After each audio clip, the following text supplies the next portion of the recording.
Ladies and gentlemen, so we are back, and we are going to be focusing on the other section of our Saturday afternoon live, and that is rebuilding the great Kharas. So if you are joining in with us, so it's Petrus, and it is Aisha, and we are very glad to be here and to simply just give you some updates. But before we go any further, so this was nog waarom gebeld heeft.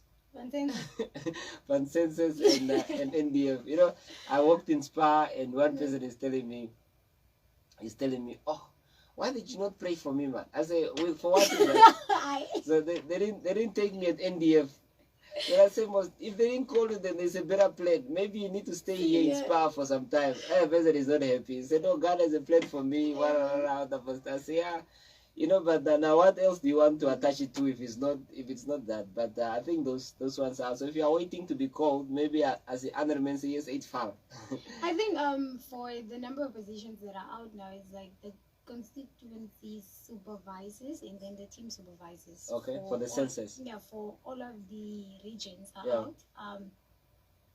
In case you do not know, from the 21st of August until the 1st of September 2023, the training will take place, which means they were called, what is this people, right? They are currently called the potential candidates for the census team in constituency supervisory positions, because you have to go through the training, and at the end of the training there will be a test with a written test. It's not going to be a physical one, guys. We checked there is a written test, which I think what you are being told you are going to be asked at the end of the day, because if you throw after the training the test, and then you will see whether you passed. Made it, but the enumerators will only be out at the end of this month, which is the end of August. Okay. I think those positions are close to 9,000.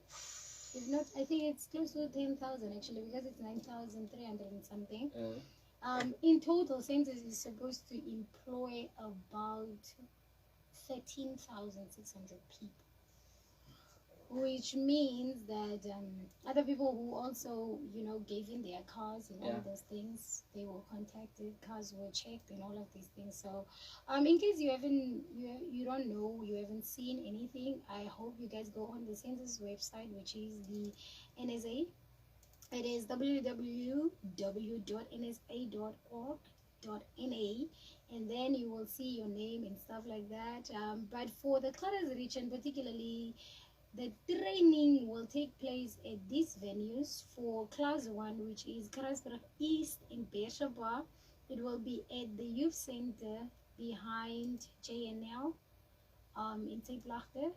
Class 2 is Kitmans of Urban Oranjemund in Namibian. These will also take place at the Kitmanshoop Youth Center. Class 3 is Karasburg West in Kitmanshoop Rural, which is at the Kitmanshoop Town Hotel, which is Semnyoma Drive, Kitmanshoop Urban in Namibia.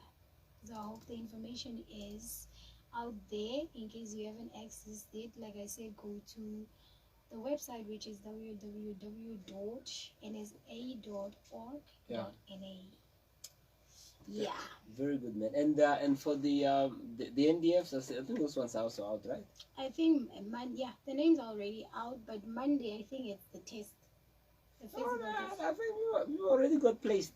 Oh, was it the 14th? Was Monday? Right? Yeah. So the people got placed already. So I was with the guy today.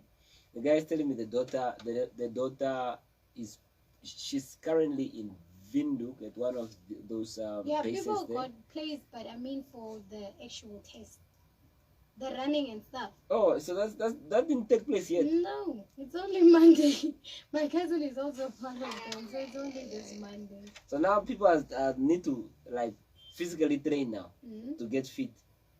Oh, but sometimes it's but you already know, because they tell you I also think it's unfair, especially for the people that are... Then if you have to look at how the police officers and the NDFs looks now. It's very much unfair, because why do you use a criteria to employ somebody if you don't use the same criteria on those who are already employed? And also for me, it's like if especially the NDF, Yeah. you see people that are physically unfit by just looking at them. Some of them are obese, unfortunately, and it's like, what if something happens and you have to run? Are you still able to run, or are you going to tell us about, like, no, 10 years ago when I was you need to be physically fit. So it's a little bit weird for me, man. And now the things that, but I think now even with NSA, like then what is the thing? Not NSA but NCS.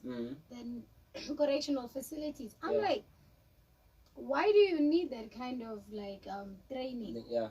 To be honest, I think for the physical part of it, I think it's unnecessary to a certain degree, because now the thing is, people will run if they're in situations. There's no time.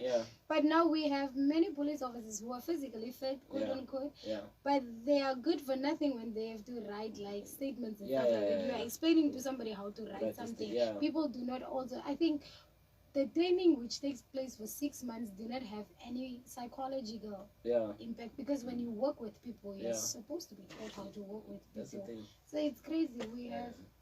That's why sometimes I look at police officers and I'm like, why are you so angry? It's like, you don't know what I went through at that training. I'm like, my friend, these are people that you are supposed to serve. Sometimes everything else stops once you step into work. But it's those type of stuff that for me. And also, man, I think to a certain extent also they are not just being supported. But what I wanted to say was, if you go into the NDF, whether you're going to be a chef, you need to go through but now they are saying, just in case there's war, then you drop the pens and the one, then you start running or you start shooting. So, and for me that's very humorous, just to be able to know that even if you are a chef. So, but I think let's dive into rebuilding our great Kharas region. So I think we are going to repeat those venues, but I think it's more people who are cold and they're excited. I think most of them, they will know where they need to go. But just in case, and you just want to go hang around there, maybe to ensure to say you are shortlisted, come inside. The venues again for Class 1, which is Karasburg East in Beshaba. They need to report to Keetmansdorp Youth Center. So there's gonna be in case you do not know where the youth center is, it's in Teplachte in Keetmansdorp behind JNL. Okay. Class 2 is Keetmansdorp Urban Oraniamund in Namnos. Keetmansdorp Youth Center again behind JNL. Class 3 is Karasburg West in Keetmansdorp Rural. Keetmansdorp Town Hotel, that thing that you see next to the pharmacy, the new pharmacy. In case you don't know where the new pharmacy is, it's close to PK. Opposite the police barracks. That's right there. Very good. The Keetmansdorp Rural and Karasburg West would be. I also think for a lot of people, I don't think whether they know that you are supposed to come with your ID copy that is certified. So in case you have, or your bank confirmation as well, because I think they pay for the training as well. So those two things. And if you do not have a bank account, come with your ID and your ID certified copy. Both of them. Just do not bring your ID copy, bring your original ID as well. And they're supposed to some of those tenders, man, they just give it to other people. They're supposed to say, okay, let them look for a person who hasn't been getting business in a long time to conduct this venue. Now you are literally giving to Keetmansdorp Town Hotel. Town Hotel, or even what is the youth? Maybe the youth center, but it's Namibia. So it's Namibia. So at least look at someone who's very much disadvantaged. They haven't been getting business in ages, and you say, okay, let's make use of your facility or something. Then let's pay you and stuff like that. Okay, but let's dive into today's topic. Okay, what we wanted to do actually for Saturday was getting in a leader, political figure. But we are going to extend that to next week, either next week or next week, But today I want to talk about rebuilding the youth, because the youth, they are the future for tomorrow, And now I feel like, man, to the extent where we are now, and for me, man, I feel like it's very easy to blame young people, but the things that young people are dealing with now, they are very much complex compared to 10 years, 5 years, 20 years ago. You know, so the world has very much changed. The world has changed because now, when our parents sometimes say stuff like, when I was 21 years old, I already had my own house. But now, if you look at the money that is required for you to purchase a house in comparison to 1998, it's not a joke. Land is not a joke. And I think often we tend to forget that life is becoming expensive and expensive. Young people are not only suffering from financial depression, but they are also suffering from mental depression because many things. And it's like you force yourself to sort of like how do you say, give all that views. You want to become better. You want to also, and I think sometimes when I look at parents talk about how disgusted they are about their kids not doing certain things, I'm like, but do you know that this person also blames themselves? Just like, sure, I get and it's like now you put that same pressure and the burden on the person, and it makes it very, very worse. You know, so if you're a young person that is out there, you know, so we sympathize with you, and we hope by you tuning in and listening, I hope you are listening with the attitude and the mindset of really trying to figure out how can I move forward. You know, let's first, you know, if you have to screen our town, for example, you know, you look at people between the age of 12 to 18, particularly not really taking school that serious anymore. 10 years ago there was something to say, you know what, if you are going to school, you got to go to school. But then now you find a child that is like in grade 6, they just drop out. Grade 4, they drop out. You know? Even as early on as like grade 3, grade 2. The kid every morning from the house, the parent thinks the kid goes to school, but the kid just like. And for me, man, what's very painful now, I think the issue of parenting, because sometimes it's very easy to say, young means well next to do it. But now sometimes you find this young child doesn't have a matching uniform. There's no shoes, there's no this, there's no that, and I feel like it's very easy to say a kid can't be embarrassed, but you realize that a child is just a child, it's just a human being. You know, when they start looking at themselves and look at other people, they will start seeing the difference. The other person is coming with shoes, the other person is coming with a lunch box, the other person has $1 to go buy something at the tuck shop and stuff like that, and they look at themselves and say, I do not have anything. I was so in a way proud, but also sorry. On Thursday I picked up 2 boys. I first passed and I had something I was busy eating that I gave them. Then when it was, I think, 3:30 somewhere there, then these 2 boys stopped me down at the taxi. So one is grade 4, the other one is grade 6. So the guys, they asked money from people, and I was so, how much do you guys make today? So no, we are this is how the conversation started. They said, no, we want a taxi because the bigger guys are gonna grab our money. Yes, so imagine like grade 4, grade 6, and it seems that the older guys wanna take our money, and I said, now how do you guys make this money, man? How much do you guys have? I think at the time they had like close to $50. So no, we got like money from what, you know, from the boas, and they're asking money from them, you know, and stuff like that. So the guy that asked them, so how much were you guys robbed, you know, at the time by the big guys? You know, we got robbed like $100. These guys that are busy smoking and stuff like that. And now for me, I'm asking them, so where are you guys going? You know, it's kind of lady too. Where must I drop you guys next? I left for Genovese.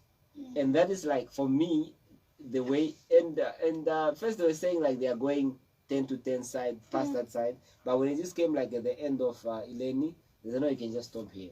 But what was very much fascinating for me is that here is this kid sitting in the car, they already know what their next move is going to be like, and I was, so what are you going to do with the money? No, I'm going to buy something at home, do something with my mom.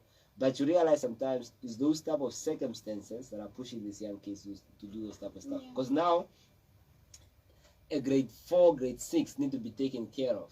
Now, they need to go to town, you know, look for, and sometimes also you find like, you know, and sometimes also when you're not in the shoes of somebody else, it's very easy to look at somebody like a beggar. But you realize that a normal person it's been forced by circumstances to bring them to that place. So now this kid is thinking, tomorrow I have to go to school. I definitely, I know there's not gonna be lunch box. There's not gonna be eating in the morning. So the boys even told me they went to school in the morning, then they only came to town after school. So meaning that now this boy have to be zulering money, then maybe just to have something at night and have something at school. And you begin to realize that that's where it really begins in the genesis of a person's life, and for me, to a certain extent, it boils down to the parents, because what are the parents doing if these kids are doing so much? You know what I'm saying?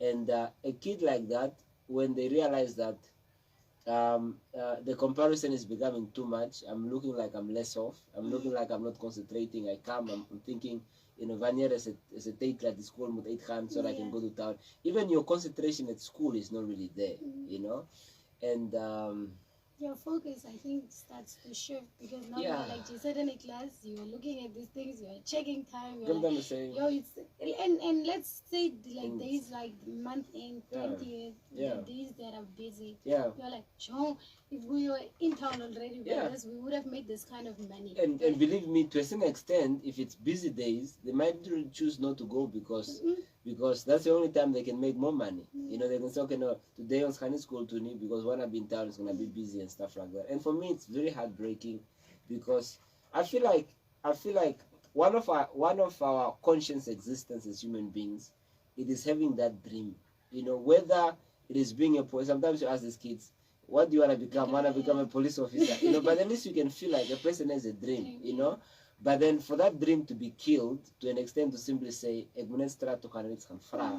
me that's very heartbreaking. It's I very think painful. One of the things often when you hear elderly people talk, because sometimes you're in conversation with them, they say stuff like, like from this generation are not kids anymore. It's because these kids, believe it or not, are put in situations where they have to be grown-ups, where they have to figure stuff out whilst figuring themselves out, which is the worst thing you can be. Like your brain is not fully formed yet. Your emotions, you do not understand most of the stuff. So it's like, now I have to be, let's say for example, those two boys, let's take the scenario of like, the other one is younger, so the older one obviously knows at this point now. Okay, my brother not yet. My mom, for example, doesn't have any. Let's say somebody has a disabled parent. The only thing that you get is the grant. The grants, which means like the grant basically goes into the school uniform and like food for that month, medical bills and stuff like that. So now we are at a situation where this kid has to grow up. The kid that is in grade 7, grade 6, which is at the age of 13, if it's not 12. And it's like you are forcing a human being to grow up at a pace where a human being is not supposed to grow up. It's like you force a kind of groot raak and I did say for again, nee man, jy moet begin besef jy the klein broertjie blah blah blah. Now you're putting a person under pressure at a very young age. It's crazy. And for me the thing is that the fact that a child needs to swallow up that shame of asking. You know what I'm saying? It's like they are the place to say, for a big person, you will know why you are sweeping the streets. You have to work in PEP or work at the China shop, whatsoever work that you need to do. That if you made certain decisions, you will not be at the place that you are. But now you are forced to do it because of circumstances, and you are able to reason enough to simply say, okay, it doesn't matter what people think about me. I can manage to do this type of job, or they can say whatever they want. But now for a child that is 12, 13 years old, having to cipher out all of that shame and the embarrassment, sometimes walking around in town with no shoes and stuff like that. So it's a pity, it's a pity. But for me, man, and I think it's the same thing that we're talking about now with the fact of sometimes teenage pregnancy is also one of those greatest contributing factors to young people, because now for me, I like observing, and with this big mouth of mine, being on the radio, being in the radio, it's a problem, So I think there are maybe like 22, 23 young girls with 2 kids. So wherever they are going, so I was at a specific hours, they came there, and they came with the kids. And they're just talking, and they're talking to everybody they can. They're talking to guys with washing my car and stuff like that. And but you can tell certain things they speak about is very much inappropriate. Then from there they bought a cigarette and they're busy smoking in front of the kids, you know. Then I thought to myself, man, imagine like here you are as a teenager, you get a child, and that child didn't choose to be subjected to that type of a life. But then now for you also, maybe because you're stressing or you are addicted to this cigarette, you are busy smoking, and you're also exposing these kids to an extent to say on the work and drunk. Because my kids, and I think one of the things in relation to that is that a lot of times we have this idea that they can't sin in leer. That's not, no, they can't war in leer. Maar can sin in leer. Kids are in most and they justify. You cannot imagine you smoke and now you think your child is not going to smoke. Your child will smoke. The more they see that, because they do not see. And the thing that people tend to forget is that whoever you are around that kid, the likelihood that that kid will turn out like you is very high. It's very high. It's like a drunk parent, a parent who always comes abusive is a parent who is abusive is like, my kid will never be like that. Do not beat your mother. Do not beat your wife. That kid will go beat his wife. And then you do not, and then people say stuff like generational curses. But certain things are not just, it's just certain things that people don't just take recognizance to say, whatever I'm doing, these young people are busy following up to this stuff. And now the thing is that now these kids, man, and sometimes it's just weird, you know, you see all this type of stuff. But you begin to realize, as I was saying, that a person gets a child early, so then now they need to find a way to also survive with the children.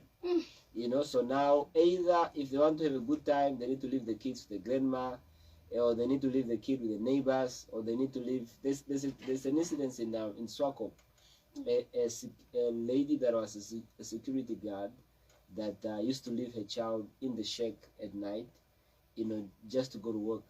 And the next morning when he came, the kid just died, you know. So certain things like that, you know. So but the point is that sometimes it's not like young people really don't want to do anything, you know, but the circumstances that young people are surrounded themselves in, you know, it's very, you know, for someone who stays, let me say for example, I mean everybody has their own challenge, for example, but you take someone that is staying, a white kid that is staying in West Dean, for example, you know, you stay in a house that has high walls, there's TV, there's internet, there's Wi-Fi. You don't need to care about where the food is going to come from. Go and say, so you have an upper hand in terms of you controlling how your life is going to turn out, compared to somebody whereby you don't literally know when the sun comes up whether you're going to eat or not.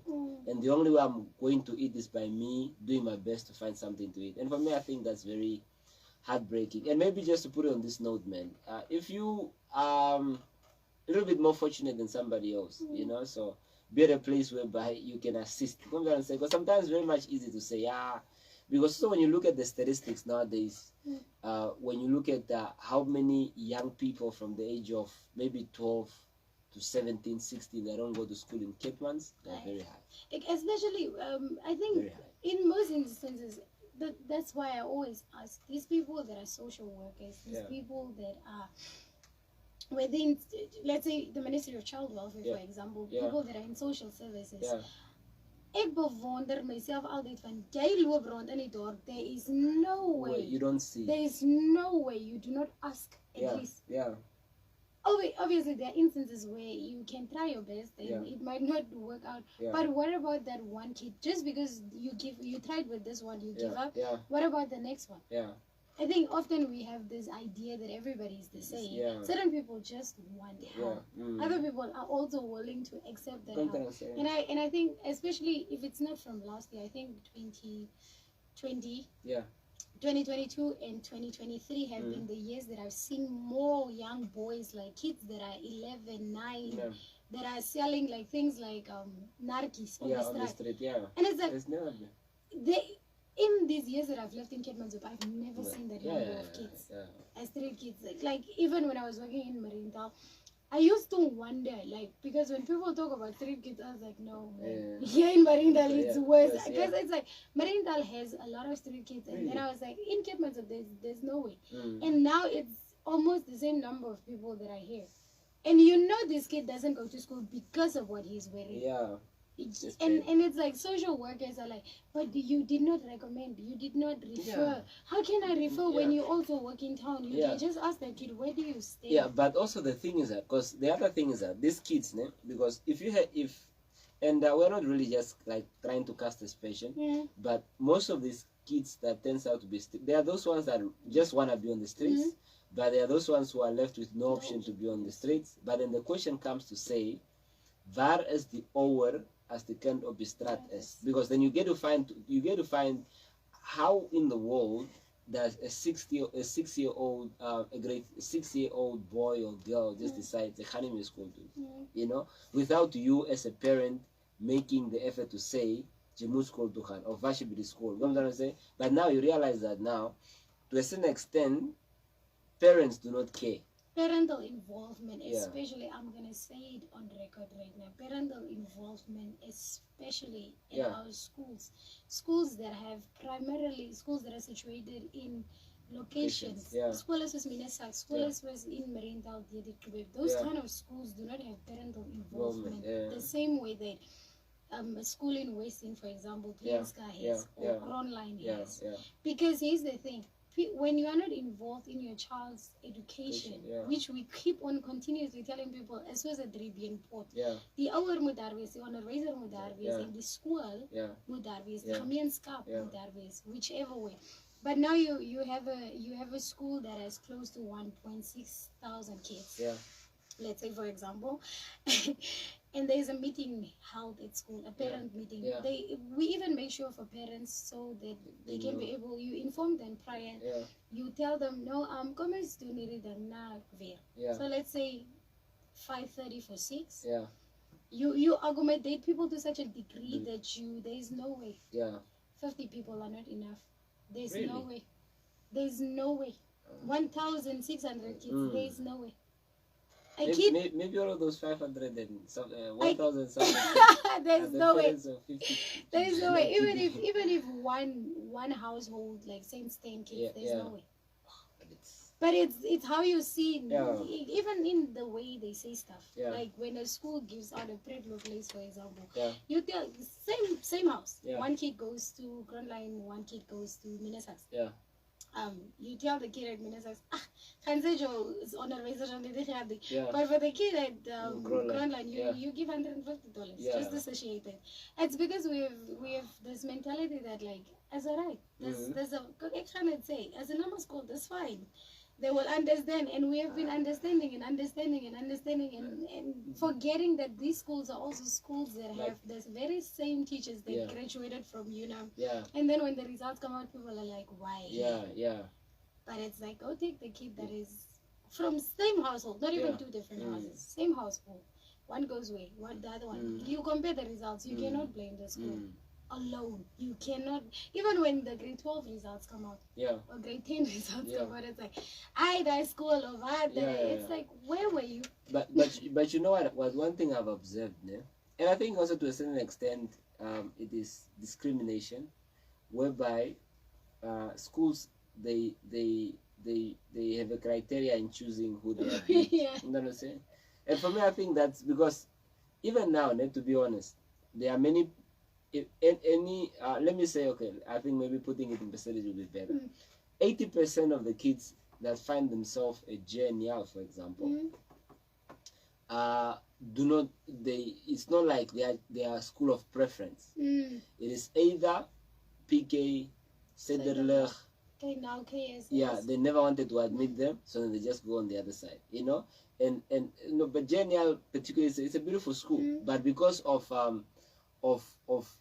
this personification that people have given it, now even a kid find themselves at that school, they don't have any interest to learn automatically. They don't have an interest to be neat, to be tidy, to be anything. Nothing. It's like this. As long as I'm here, this is the way I need to be like. And one thing for me, that's very bad. One of the things that I've seen, you will never see a child from, or at least in those years that we were schooling, you never see a child.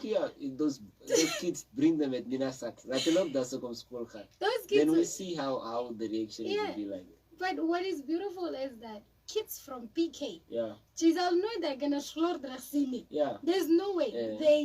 The boys, the girls, their shirts are tucked in. Yeah, this you go to a school like JMLI, the Bialdas Group, the Sogis is royal. Yeah. And it's because, like you said, the personification of what we do is, even with our words, yeah. Say, it's not to school it's very bad. And it's the parents, it's everybody else. Here they will tell you, Ashini school can try this school and that school. You know what I'm saying? And now you already had your dream school to say, I wanted to go to this school or that school, but because now people have tainted this school, and for me, I'm an ex-child for Jenia, and for me it's a very beautiful school. So that I'm saying. But the problem is that, man, it's those type of stuff whereby if schools also, if principals are replaced to say on Sugneti specific kenners and on Suki kenners, then you are busy creating a dent in those kids' mindset to say, but why does PK not want me? Why does Sederlach not want me? Why do you only want me to go to this specific school? You know, those type of stuff. I remember I was teaching at Caribbean secondary school when I was in Caribbean. The whole setup of the school, the kids need to share everything, from a chair to a desk to textbook to everything. And just across the road, maybe 100 meters or something, or 200 meters, is a private school.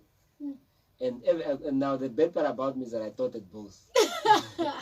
and the mistake I made is go first to the private, then go up the stage. Oh, yeah. It is bad, you know. It's a huge difference. You know, then you're at the place whereby it's not like these kids just want to act like animals. It is because the environment, the school is not already accommodative. I mean, how do you want me to believe this is a setup of the school if we need to share everything? You know what I'm saying? And now the worst part about it is that the kids will come like at 7 and they will have extra studies after school until 5. A kid who's already coming at a school where there's no food, there's no electricity, there is less people that are working in the house. Now this kid comes hungry, no food that they brought with at school, and you force them to sit around with studies. So that's very bad. So kids will jump around the fence, they will go do whatever they want, they will make noise. And to an extent I said, no man, these kids don't have a problem. The problem is that they're unable to identify that the environment in the school is not conducive for these kids. Then you look at the private school, if it's 1 o'clock, they're out. Yeah, they're going home. I'm going to say they've been picked up by their parents, all type of stuff. Like both of them. Yeah, I'm going to say, yeah, and now, and those are certain minor stuff, man, that is robbing. Not to say that, I mean, every person has a dream to say, I want to become this, I want to do this, I want to do this. You know, you have seen somebody that is next to you that is a teacher, and that's a meneer, I also want to become like a meneer and all type of stuff. But you begin to realize that sometimes these kids are just being left to themselves, no support, no nothing. And you really want to call on the parents. You don't really have to have, I think every child understands their environment at the house, and if a child gets the sense to say me over when alles for me done, I think that gives them a sense of pride to simply say, let me also bring my part because my parents are trying. But now where kids fail is when they are trying, but it looks like the parents are not doing anything. You know what I'm saying? It's like you come with this letter from the school, Mama just say, it was oh, sometimes do not say it in front of them. And I think mostly because it breaks them. Especially even if you look at statistically, a kid who was good from pre-primary until grade 3 goes to grade 4, which is a new grade. Your medium of instruction becomes English immediately. So now the language that you taught everything in becomes just the subject. Now navigate those kind of small things with your child. Say for your kid, like, okay, no, is it meer Afrikaans nie of no is it meer Khoikhoi nie, no is it Engels. Alles is in Engels behalwe nou die tale. And when you navigate those, because believe it or not, confidence is something that you are supposed to help build your child. Lack of confidence comes from when somebody starts comparing themselves and their situation to other people. Like, let's say for example, Denisha's parents were at the meeting, and one thing teachers unfortunately do is that when there is a meeting, they make kids stand up whose parents were there. because we need to know, right? We didn't know. Yeah, who was here? And every time it's like John's parents were never there from grade 1 until grade 4, let's say. And these kind of things break your child's confidence because now it's a thing of like, even if these kids are not going to say it, even if the teacher doesn't say it, some way, somehow, in you start to feel like your parents do not even want, like, may I, even if I do something bad, my parents probably will not show up, so why should I do anything good? Or even with parents who do not show up for their kids' diploma nights and stuff like that. Those small things.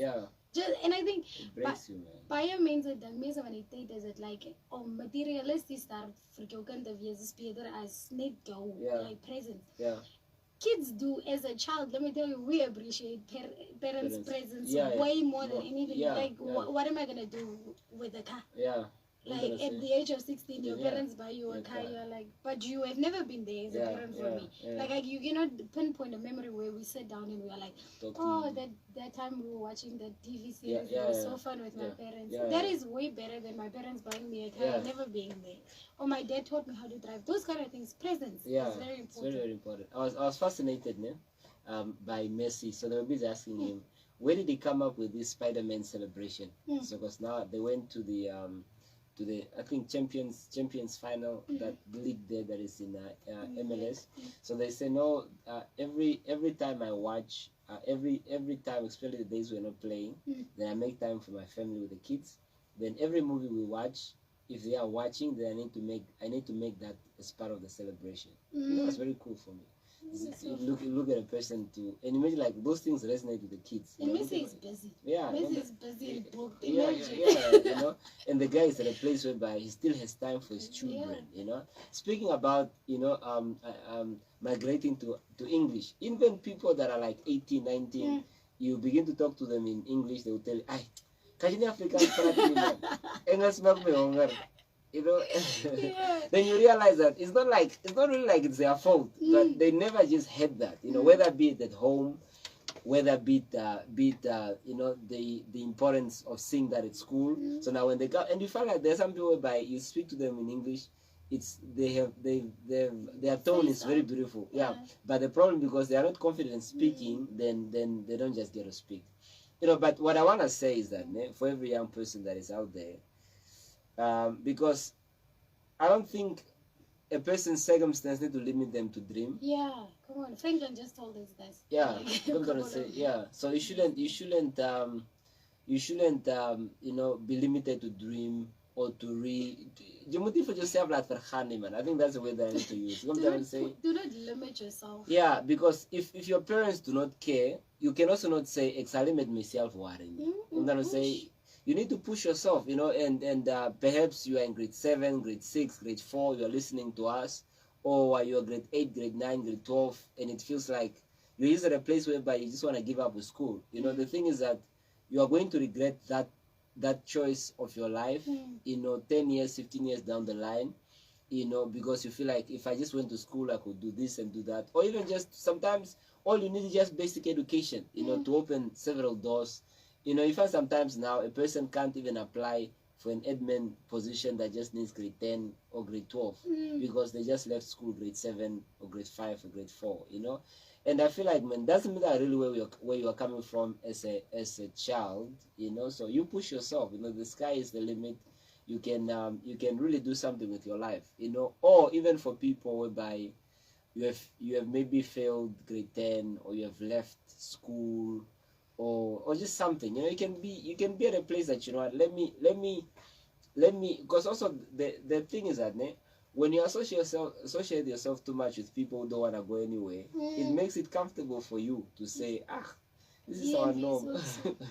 Don't say, and begins to become a norm. That's why attach yourself to people who aspire to become better in life. That's a better word, to become better in life, because sometimes I used to look at life and just imagine like we called Franklin now, and you begin to realize that the world has become so small, very, very small. Everything is literally at your fingertips. And now then some people, they feel like, man, if I had this, if I had that, and it's just a matter of simply saying, man, if I want something. I was thinking yesterday, one of the things that makes me very, not angry, but a little bit upset is when I ask somebody, what do you want? And they cannot answer that. Don't know. You don't ever say, you say, like, you go in a shop and say, what are you eating, what are you drinking? A Kenny. It's like, and the thing for me, that's very fascinating, because if you do not know what you want, then you're not going to go anyway. You know, you're not going to look for anything. That's why, even for you as a young person at home, you must be able to ask yourself, what do I want? You know, do I want a job? What do I want out of my life? You know what I'm trying to say? Where do I see myself? Those type of stuff. You know, do I want money? Do I want education? You know, do I want to break free from certain habits? Do I want to stay out? You know, when you know what you want, now at least you are a step ahead to start thinking, how do I get to where I want to go? Yeah. But if you are a child and you are sitting in Transnamib, Dongoro, wherever you're finding yourself, or Westdene, Lemundrai, wherever you are, and you are just clueless in terms of what you want in life, it makes it very, very difficult. And root for your passions. And I think one of the things as black people we tend to do with our kids is that just because we do not see something as attainable, we tell our kids, you can eat a drug, and like, hello, the world is changing. Like we were saying, the world is changing. My mom and my dad always say this thing of like, I used to hate it. I used to hate it. They were like, your friend, like when somebody looks at your friends or the circle you stay around with, that's who you are. And I used to be irritated because I stayed with people who were smoking and so I was like, I don't smoke, I don't do it. And then they were like, but right now, if somebody sees you with those people, it is automatic. Because there's this thing of like, whoever you surround with yourself with, you are the average of that person. And whether I wanted to believe it then or not, it was true. Because even though I didn't smoke, I did most of the stuff that were not supposed to be done. It's like, the other thing is also, when you enter a room and you are the smartest person, that is not your room. Because you're supposed to be in a room where you are challenged. You can be in another one where you are like, I don't understand, but you listen. You know, I was thinking yesterday, so sometimes you ask people what you want, and the person, you know, and that really resonated with me with Matthew chapter 7 verse 7, where it says, whosoever asks shall receive. But you begin to realize that aspect of that scripture is for people who are looking for something. Whosoever seeks finds, whosoever knocks, the door is going to be open. But if you're not knocking, there's no door that's going to be open. And I think also sometimes we forget that the Bible also has principles that are the same. It's like you work hard, you are going to do it. If you ask somebody, you can ask 99 people, you can ask 100 people. Let's say you can ask 99 people, and then you decided to stop. What if the 100th person was the one who is sitting with the answer? Do not give up until you get to a point. And to this point, then, as young people, I think you are your only Messiah. There's no. You know, so the government is not coming through. Our president already told you. The government is not God. You know, so there's no free stuff. So you need to really start taking your own life serious to an extent. And we are not saying that with a lot of, like, at a place whereby we are very much insensitive, but it's with the sensitivity to say, you know, it's time to take your life serious, to simply say, it doesn't really matter whether I failed grade 10, grade 12, I dropped out in grade 6, grade 7, whatever the instance is, whether both of my parents died, they are not there, nobody supports me, so-and-so doesn't like me, but it's like, I need to ask myself, who do I need to get to, at what doors do I need to knock, what business venture do I need to start, you know, whatsoever that. And I think, like, man, in life, people respect people who have a sense of where they are going. You know what I'm saying? When you are at a place whereby you know what you want from life, then people respect you for that. I'm like, what will you for? I guess no, he's so sick.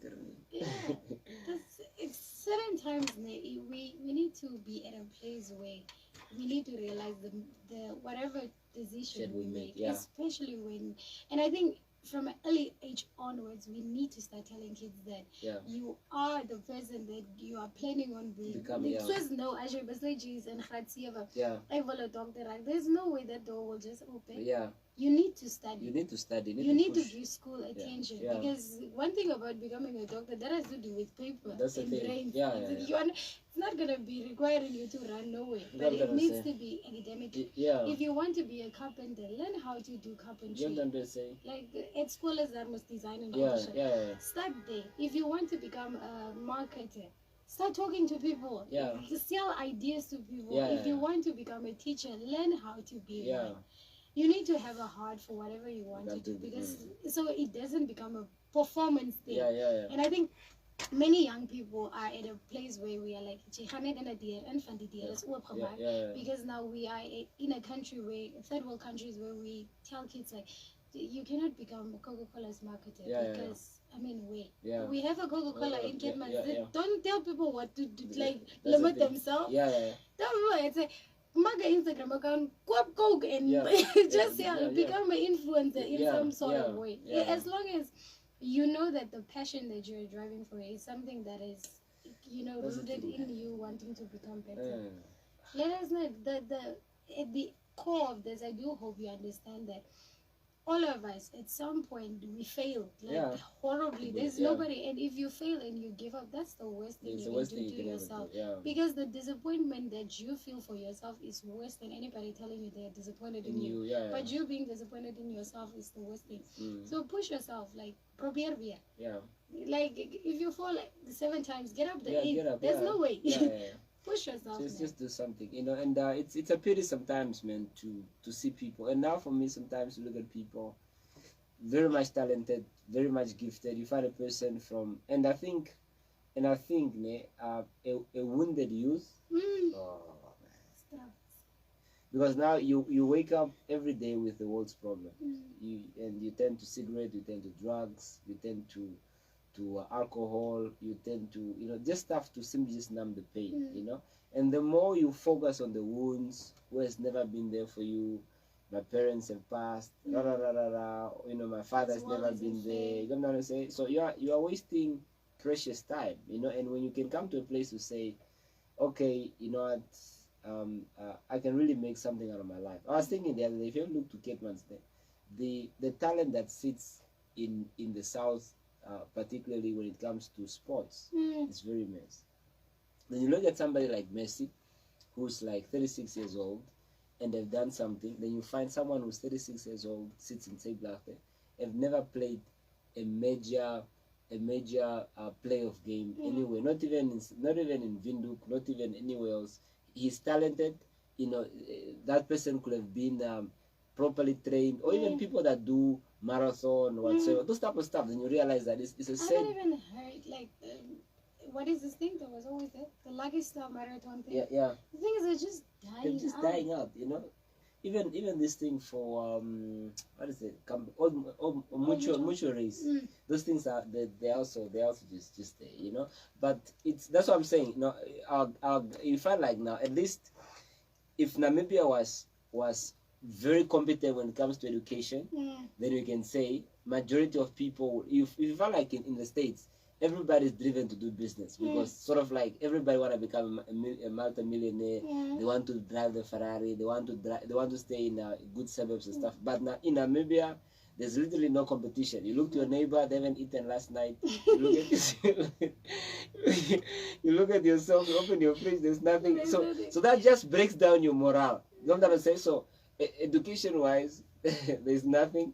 Then you look at now sports-wise, there's also nothing. So now you realize that the only person that's going to help me to push me forward is myself, and that's really where we want to bring it to simply say, you get up, man. I know you are shattered, you're disappointed, you're tired, and you are bombarded. We are living in an economy where there's no money. You are trying businesses, nothing is working, but continue pushing. Don't leave yourself on the ground. Continue on pushing, and I think there's always, like they say, there's a silver lining in the sky. Things are always gonna change for you. So, but that's where we are, man. So, ladies and gentlemen, thank you very much for listening to us. So, this is Kharas FM, best community radio ever. So, I think maybe we can take up that 10 to 12 slot throughout the week, and maybe see what we can do. Then we can engage with guests and stuff like that. But that's where we are. But ladies and gentlemen, so wherever you were listening to us from, at home, in your car,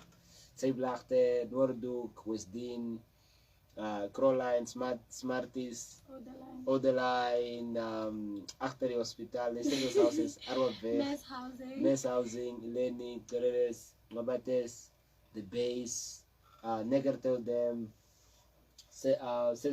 Sneyfontein, Notre Dame, wherever you are finding yourself. So we love and appreciate you so much, and we are very much glad to be in your company. So no further ado, so we are out. So you keep safe, Keep it. Best place to be is at home. The home, no problems. And maybe just for note, for those that want to support the Yunam Cultural Festival is taking place. Maybe you want to go buy something and stuff like that. But that's where they are. So they were playing the finals at 3 o'clock. So if you want to go catch up and see what is happening there, that's where things are. But further than that, we are out. We are leaving you with Swazi. So wherever you are, Kore. For me, I don't speak proper. Yeah, so you need to pray. So if you're a young person and things are not going well for you, so sometimes you sit on your knees and be like, God, I'm begging you for a miracle. Come through for me, help me, and the Krotman Dabuo. So it's a right word. It's a little for that. Maybe you are there, man. And I think like in the times that we're in now, man, the pace of suicide, people being suicidal, being depressed. It's very much high, man. And please do keep safe. We really do appreciate you. Or rather, let's give you this song for Dinaf and Lady May. Let it shine. And we are out. So please enjoy your afternoon. And see you again next week. But we are out.